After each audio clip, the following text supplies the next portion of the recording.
j'étais en train de prier à Odié. J'ai beaucoup prié à Odié. Et j'ai demandé au Seigneur, mais regarde ce qui nous est arrivé là. Est-ce que c'est normal ça? Quand même, nous sommes des enfants. Nous prions tous les jours.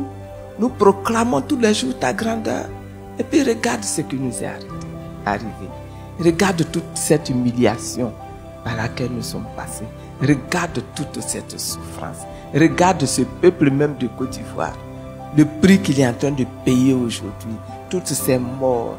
Et puis, ces gens-là qui sont des rebelles, ils arrivent et puis c'est eux qui gagnent. Alors que toi, tu dis que les rebelles, que les rebelles vont être vaincus. Ça, c'est dit clairement dans le psaume 37. Alors, je ne comprends pas. Je ne comprends pas.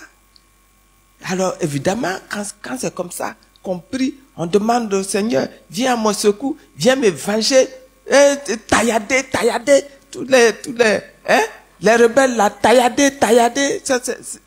Vous n'avez pas prié comme ça? À la vérité, hein? Entre nous. On n'a qu'à dire la vérité. Hein?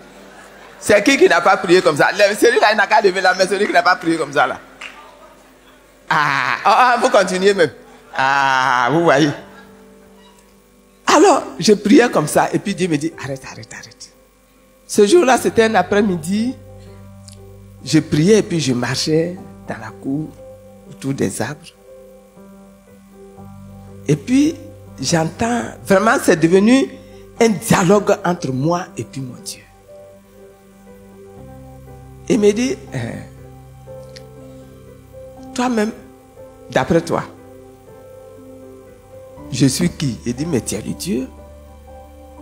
C'est toi qui as créé toute la terre, le ciel, les étoiles, les nuages, la mer.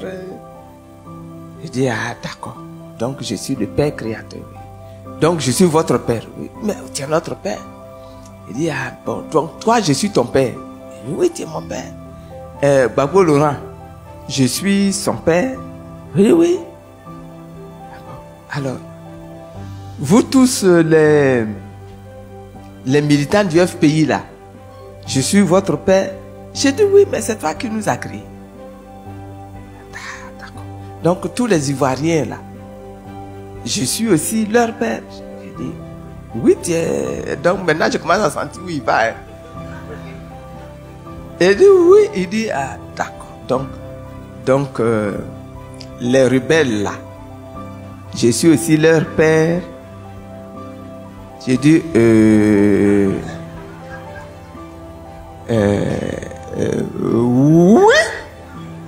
Puisque c'est toi qui as créé tout le monde.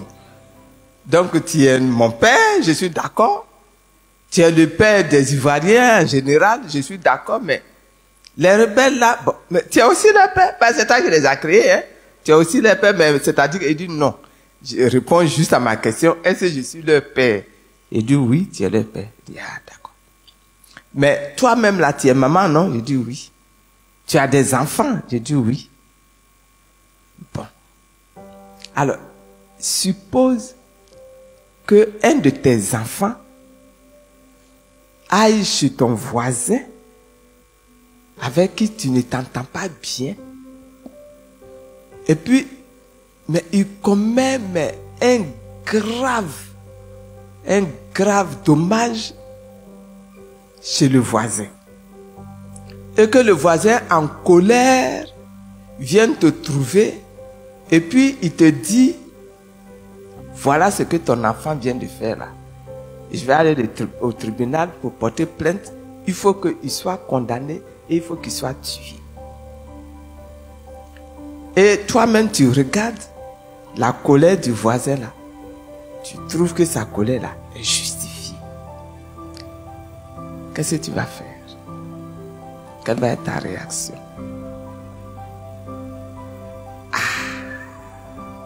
Je lui ai dit, mais je vais même me jeter à ses pieds pour demander pardon. Il dit, ah bon? Alors, si ton enfant fait quelque chose de mauvais, quelque part, tu vas demander pardon au monsieur à qui on a commis des dommages. J'ai dit oui, mais c'est mon enfant. Il veut aller au tribunal pour le faire arrêter.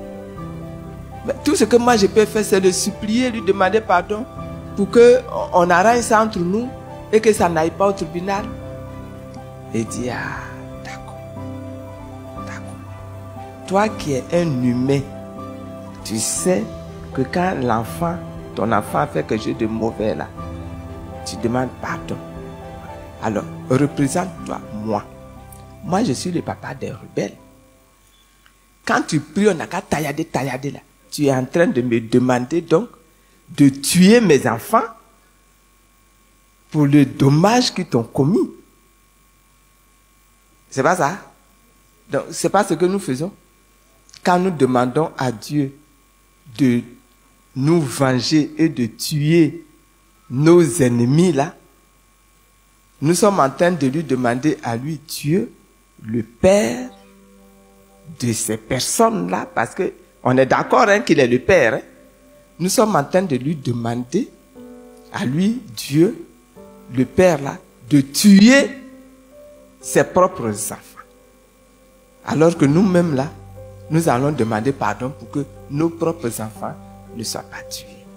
Il dit, est-ce que vous voyez ce que vous faites? Est-ce que vous comprenez dans quelle douleur, vous les humains, vous me mettez? Moi, j'ai créé mes enfants. Il y en a qui savent marcher dans mes voies. Donc ceux-là, ils me rendent heureux.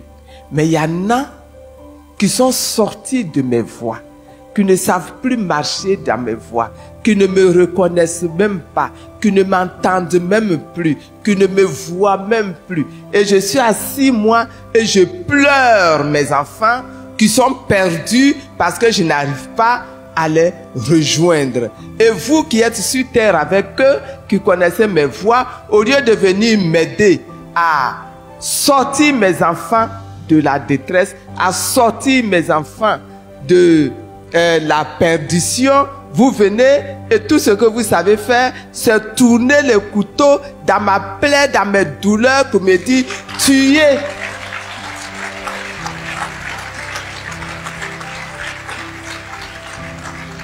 Je vous assure qu'aussitôt là, j'ai demandé pardon. J'ai demandé pardon au Seigneur. J'ai dit, c'est maintenant que j'ai compris.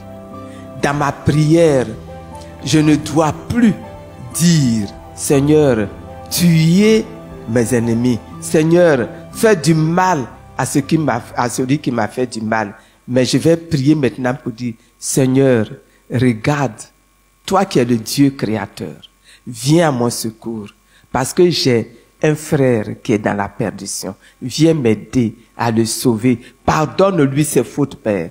Pardonne-lui, parce qu'il ne sait même pas ce qu'il fait. Pardonne-lui ses fautes. Pardonne-lui, parce qu'il ne te connaît pas. Il agit comme ça parce qu'il ne te connaît pas. Il agit comme ça parce qu'il ne t'a pas encore découvert. Pardonne-lui ses fautes, Père. Je me mets à genoux à sa place. Seigneur, tu as montré dans ta parole qu'il y avait un malade, un monsieur qui était paralysé, qui pouvait même plus marcher, qui pouvait même plus parler. Et ce sont ses amis qui ont cru en toi. Ce sont eux qui l'ont pris sur un lit. Ils l'ont amené à toi, au Seigneur Jésus. Mais quand ils sont arrivés, le Seigneur Jésus même était dans une salle qui était tellement remplie qu'on ne pouvait pas passer par la porte. Ils sont montés sur le toit. Ils ont ouvert le toit pour faire descendre le malade. Le malade là, il n'a pas dit, je vais aller à Jésus. Il n'a pas dit, je veux que Jésus me guérisse. Peut-être que lui là, il connaissait même pas Jésus. Mais ce que Jésus a regardé, c'est la foi de ces 4 amis qui sont descendus, qui ont descendu le paralytique jusqu'à ses pieds. Ils se sont débattus pour enlever tout ce qu'il y avait sur le toit là, pour que leur ami soit sauvé. Seigneur, c'est ce que tu nous demandes de faire.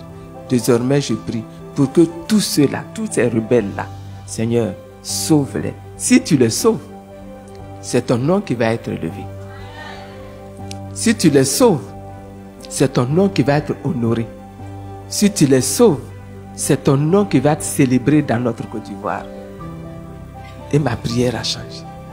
Depuis ce jour-là, ma prière a changé. Et je vous engage à changer votre prière.